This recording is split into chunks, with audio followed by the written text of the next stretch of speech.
This game makes you want to talk to yourself and be aware of picking up objects.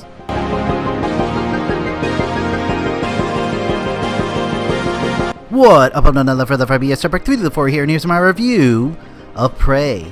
The story is interesting.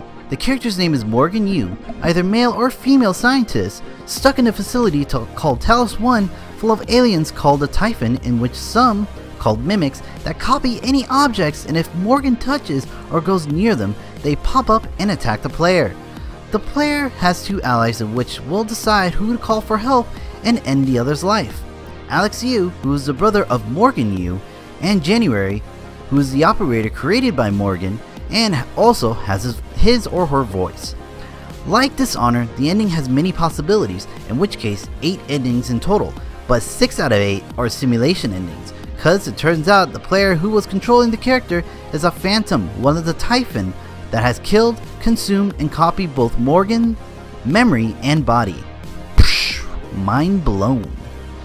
The endings are: destroy Talos 1, killing everyone including the player inside, help eradicate the Typhon and restart the experiment for immortality, escape the surviving crew the player has rescued during gameplay, escape by yourself while Talos 1 self-destructs, escape early, or have the player sacrifice himself and let others escape Talos 1.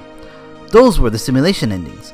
The true endings is when the character goes to its phantom form, which is in a simulation chamber, and has an option of making peace or kill all humans, in which the planet Earth has already been taken over by the Typhon. For the gameplay, it's a little bit like Dishonored but in space.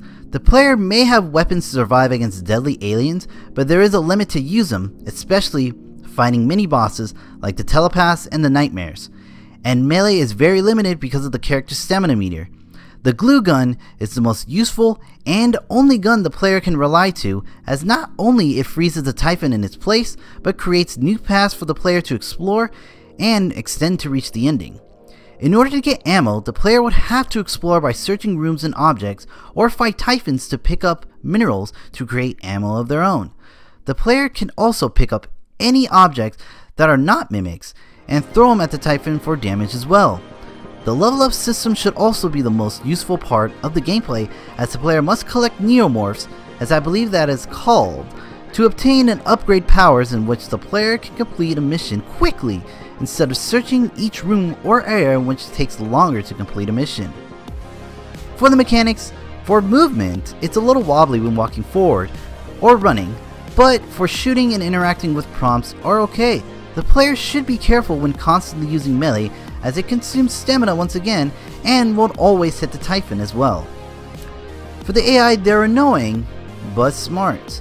There's a detection meter that shows if a Typhon knows that the player is in their area or location, and will also know if the player makes any sound, but they still follow the player even if their meter is not full, which I believe is a type of bug. For the conclusion, the story is intense, gameplay is well done, mechanics is wobbly on movement, and AI is 50-50 upon interacting with the player. Prey 2017 of this year gives a good first-person Dead Space gameplay, and having the player be alerted of picking up or being near objects when approaching a room or area. For my final verdict, it's an 8 out of 10. Making the player feel intense, whether recklessly running past the Typhon or sneak and create a new and different path, gives a great creativity and new ways for speedrunning the game. Alright, that's all I gotta say in this review. Thank you so much for watching. Peck the like and peck the subscribe button just to help me improve my channel and help out in the gaming community. This is Peck324, signing out.